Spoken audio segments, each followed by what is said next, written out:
বড় একটা পুকুরের টলমলে পানিতে কয়েকটি সাদা হাঁস সারাদিন মনের আনন্দে সাঁতার কাটতো।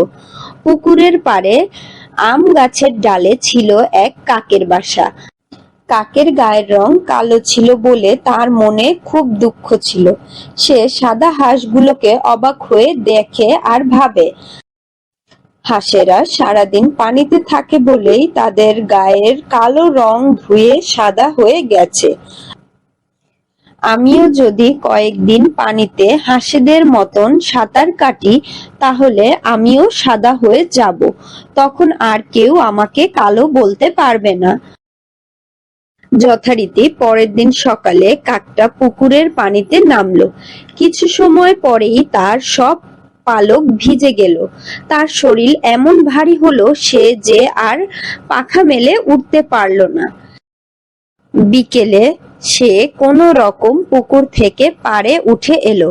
সে পরের দিন আবার গেল। এভাবে কয়েক মাস পানিতে সাঁতার কেটেও কাকটা সাদা হতে পারল না।